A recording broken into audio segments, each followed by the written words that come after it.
हमने पिछले एपिसोड में देखा था कि लिनफेंग का घोड़ा युनशेन चुरा के भाग जाती है। फिर ये देखकर लिनफेंग को बहुत गुस्सा आता है और उसके टीचर युनशेन को समझा रहे होते कि ये सब चीज करना बहुत बुरी बात होती है और किसी का भी कुछ भी चुराना नहीं चाहिए। पर युनशेन का मानना था कि उसने उससे घोड़ा खरीदा है, बल्कि चुराया नहीं है। फिर हमें लिनफेंग और उस वेटर को दिखाया जाता है जहाँ पे लिनफेंग उस होटल से चले जाता है। वह वेटर कहता है अच्छा हुआ ये लड़का ने ऑफिसर को जाके नहीं बोला, अगर ये कह देता तो हमारे साथ बहुत बड़ा मुसीबत पैदा हो जाता। और यह कहकर वो होटल के अंदर चले जाता है। लिनफेंग लिटिल प्लांट से कहता है कि जब भी मैं सोऊंगा तब तुझे ध्यान रखना चाहिए कि मेरे सामान को कोई चोरी तो नहीं कर रहा है। फिर लिटिल प्लांट कहती है कि मैं आपसे ध्यान रखूंगी और जब भी आप सोओगे तब मैं आपकी रक्षा करूंगी। ये सुनकर लिनफेंग कहता है ठीक है। सोचने लगता है कि वो लड़की भी एक कल्टीवेटर थी और उसके अंदर भी स्पिरिचुअल एनर्जी था।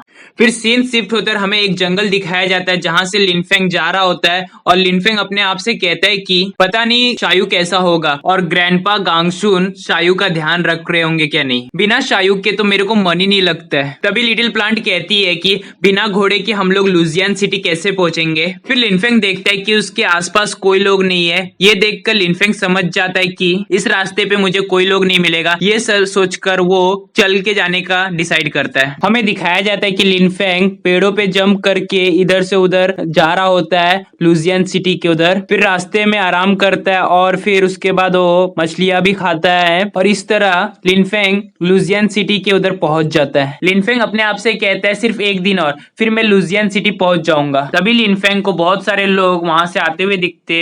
ये देखकर लिनफेंग सोचते कि यहाँ पे हो क्या रहा है। फिर लिनफेंग एक आदमी के पास जाता है और पूछता है कि क्या हुआ, सभी लोग वापस क्यों आ रहे। वो आदमी कहता है कि अगर तू भी लुजियान सिटी जा रहा है तो मेरी सलाह है कि तू उधर मत जा, क्योंकि लुजियान सिटी जाने वाला रास्ता बंद हो चुका है अब। ये सुनकर थोड़ा लिनफेंग सरप्राइज होता है और उस आदमी से पूछता है कि ये सब चीज कब से हो रहा है। वो आदमी बताता है कि मैं एक मार्चेंट हूँ और मेरे दोस्त लोग भी ट्राई किए थे लुजियान सिटी जाने के लिए, पर उन लोग वापस आ गए और हम लोग को पता नहीं चल रहा है कि लुजियान सिटी अब कैसे जाए। और हम सभी लोगों ने बहुत बार ट्राई किया लुजियान सिटी जाने का, पर हम लोग नहीं जा पा रहे थे। सिर्फ हमारा टाइम वेस्ट हुआ, इसलिए हम लोग वापस जा रहे।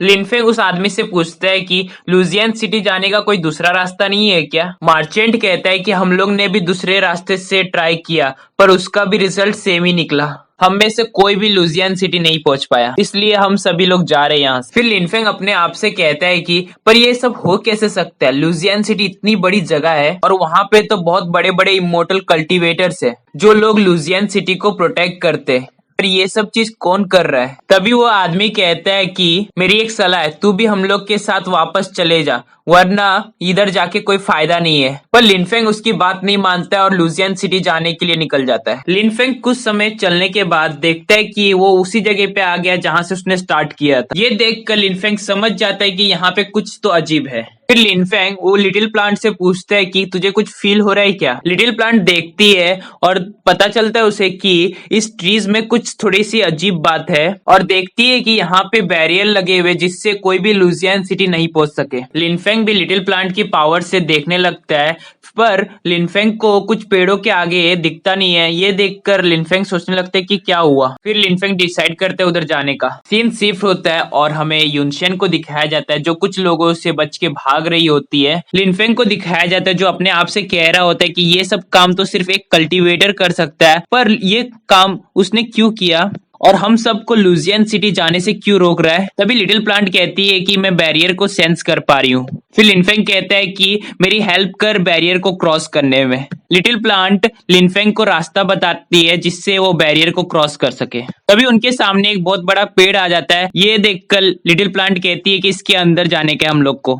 ये सुनकर लिनफेंग कहता है कि इसके अंदर मैं कैसे जाऊंगा, पर वो अंदर चले जाता है। फिर लिनफेंग बैरियर को क्रॉस करके खुश होता है। तभी उसको ऐसा फील होता है कि उसकी तरफ कुछ आ रहा है, इसलिए वो पेड़ पे चढ़ जाता है और देखता है कि उसकी तरफ युनशेन आ रही है और उसको याद आता है कि इसी लड़की ने मेरा घोड़ा चोरी किया था, इसलिए वो पेड़ से कूद के उसके सामने आ जाता है और कहता है कि तूने मेरा घोड़ा चोरी किया है। युनशेन उसको देखकर कहती है कि अगर तुझे मरना नहीं है तो मेरे रास्ते से हट जा।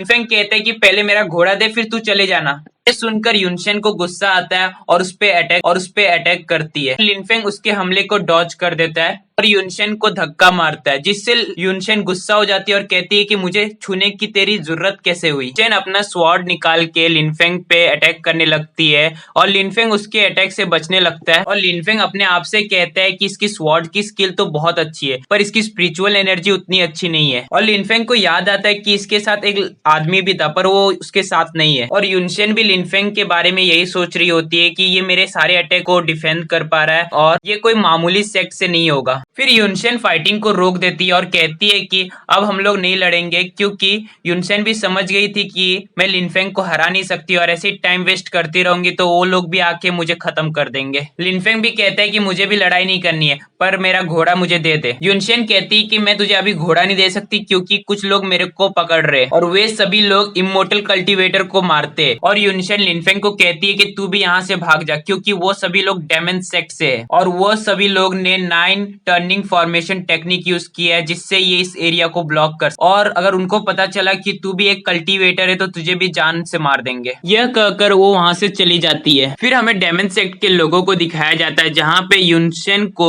चारों तरफ से घेर लेते डेमन सेक्ट के लोग और उनका लीडर कहता है युनशेन को कि अब बच के तू कहाँ जाएगी, तू क्या सोची हमारे डेमन सेक्ट को बर्बाद करके तू बच के भाग जाएगी, आज तेरा अंत। यह कहकर युनशेन पे अटैक कर देते सभी लोग। युनशेन उनके लीडर को कहती है कि लुजियन सिटी देंगो डेनिसिटी का कैपिटल है और अगर उनको पता चला कि तूने ब्लॉक कर दिया है लुजियन सिटी को तो वो तुम्हें छोड़ेंगे नहीं। ये सुनकर डेमन सेक्ट का आदमी कहता है कि हम देंगो डेनिसिटी से डरे क्यों, क्योंकि आज ना कल हम डेमन सेक्ट के लोग पूरी दुनिया पे राज करेंगे और जितने भी कल्टीवेटर्स रहेंगे उन सबको खत्म कर देंगे हम लोग। फिर हमें दिखाया जाता है डेमन सेक्ट के लोग युनशेन पे भारी पड़ रहे होते हैं। ये देखकर युनशेन सोचती है कि क्या मैं इन बुरे लोगों के हाथों से मारी जाऊंगी, और याद करने लगती है कि उनके टीचर ने उसको क्या कहा था। और उसके टीचर ने कहा था कि जब भी तेरे को कोई बुरे लोग दिखे तो अपने स्वॉर्ड से उनको खत्म कर देना। फिर युनशेन कहती कि मैं ऐसे ही हार नहीं मानूंगी और अपने क्विंगलिंग स्वॉर्ड टेक्निक यूज करती है उस डेमन सेक्ट के लोग पे, और ऐसी पावर देखकर वो भी आदमी शॉक हो जाता है। युनशेन क्विंगलिंग स्वॉर्ड टेक्निक यूज करने की वजह से उसकी पावर कम हो जाती है।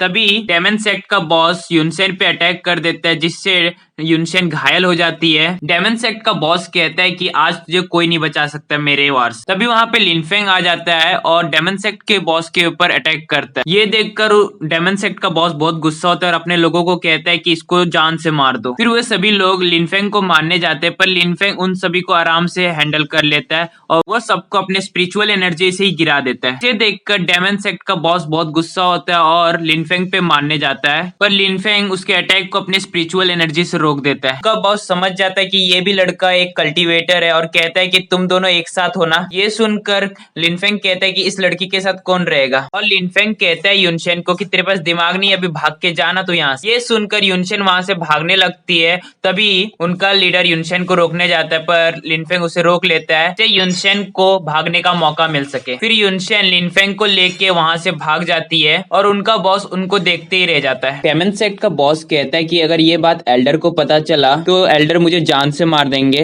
फिर अपने चेलों को कहता है कि उन दोनों को पकड़ के लेके आओ। दूसरी तरफ हमें युनशेन और लिनफेंग को दिखाया जाता है जो उन सभी से भाग रहे होते बच के। युनशेन कहती है क्या तू मुझसे थोड़ा दूर हो सकता है, क्योंकि तू ये मत सोचना कि मैंने एक लड़की का जान बचाया तो उसकी एडवांटेज भी ले सकता हूँ। लिनफेंग कहता है कि मैं तेरे एडवांटेज क्यों लूंगा, वैसे भी मैंने तेरा जान बचाया हूँ और तूने मेरा घोड़ा चुराई है। अगर तुझे मुझसे छुटकारा चाहिए तो मेरा घोड़ा देके तू चली जा सकती है। युनशेन कहती है अगर मेरे को उस समय तू नहीं रोका रहता फिर डेमन के लोग मुझे नहीं पकड़ पाते और हम दोनों का मुलाकात भी नहीं होता है। तो युनशेन कहती है कि किसने कहा था तू मेरी जान बचा। फिर लिनफेंग और युनशेन में थोड़ा सा आर्ग्यू होने लगता है। मैं युनशेन कहती कि मैं सही हूँ पर लिनफेंग भी कहता है कि नहीं मैं सही हूँ। फिर युनशेन लिनफेंग को कहती है तुझे कौन कहा था मेरी जान बचाने के लिए। ये सुनकर लिनफेंग को गुस्सा आता है और घोड़े को रोक देता है। ये देख के युनशेन पूछती है अब क्या हुआ तुझे। फिर लिनफेंग घोड़े को वापस लेके जाने लगता है और लिनफेंग युनशेन को कहता है कि तूने अभी कहा ना कि तेरी जान बचानी नहीं चाहिए था, तो इसलिए मैं तुझे वापस उनके पास लेके जा रहा हूँ और मुझे लगता है कि तू बहुत ज्यादा ही ताकतवर है और उन सबको हैंडल आराम से कर लेगी। अगर तू मर भी जाती है ना तो मेरे को कोई फर्क नहीं पड़ता है। ये सुनकर युनशेन थोड़ा डर जाती है और पूछती है कि तू सचमुच मुझे वहां पे लेके जा रहा है क्या। लिनफेंग युनशेन को कहता है कि तूने अभी तो कहा था कि मेरे को मरने से डर नहीं लगता और अपने बातों से अभी पलट रही है। फिर युनशन कहती कि मैं अपने बातों से पलट नहीं रही हूँ, बल्कि मैं ये सोच रही हूँ कि अगर तू मुझे वहां पे लेके जाएगा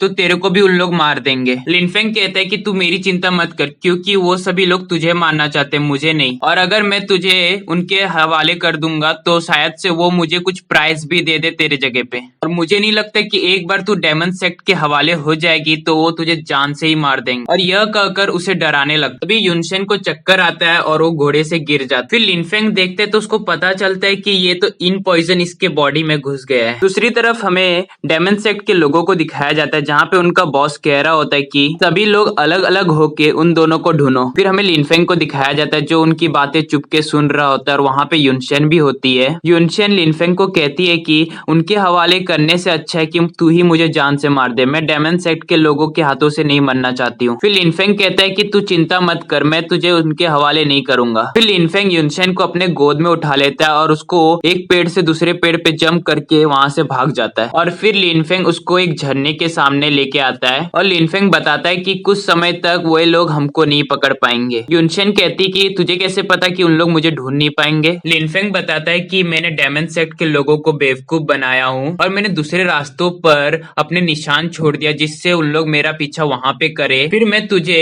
पेड़ों के सहारे इधर लेके आया जिससे कोई निशान भी नहीं छूटा हम लोग का, और इतने बड़े जंगल में उन लोग हमको कहाँ ढूंढेंगे और उनको पता भी नहीं होगा कि हम लोग यहाँ पे छुपे। युनशेन कहती कि तूने जब कहा था कि तू मुझे वहां पे लेके जाएगा, पर ये बात झूठ था ना। फिर युनशेन लिनफेंग को कहती है कि तू तो बाहर से दिखता है एकदम शांत, पर है तू एकदम कमीना। फिर उस पॉइजन के वजह से युनशेन गिरने लगती है। ये देखकर लिनफेंग कहता है कि तू अभी शांत हो जा और इस पॉइजन को निकालने की कोशिश कर। युनशेन कहती कि मुझे तेरी हेल्प नहीं चाहिए, मैं खुद कर लूंगी। और वह एक पेड़ पे जाके कल्टीवेशन करने लगती है जिससे उसका पॉइजन निकल जाए। दूसरी तरफ हमें डेमन सेक्ट के बॉस को दिखाया जाता है जिसको पता चल गया रहता है कि वो दोनों ने उसको बेवकूफ बनाया है। हमें युनशेन को दिखाया जाता है जो कल्टीवेशन करके अपने पॉइजन को निकालने की कोशिश कर रही होती है और अपने आप से कहती है कि ये एक पॉइजन डेमन स्पिरिट का है और अगर मैं जल्द से जल्द ठीक नहीं हुई तो मेरी सारी स्पिरिचुअल एनर्जी बर्बाद हो जाएगी। फिर अपने आप से कहती है कि टीचर ने मेरे को इसका एंटीडोट दिया था पर वो मेरे चेस्ट के पॉकेट में और मेरी हाथ भी नहीं पहुंच रही वहां तक, मैं अपने हाथ को भी नहीं हिला पा रही हूँ और मेरे को अपने स्पिरिचुअल एनर्जी से ही ठीक होना होगा। फिर हमें लिनफेंग को दिखाया जाता है जो उसको देख रहा होता है और वो वहां से चले जाता है। अब हम अगले एपिसोड में देखेंगे कि युनशेन अपने पॉइजन को निकाल पाती है कि नहीं।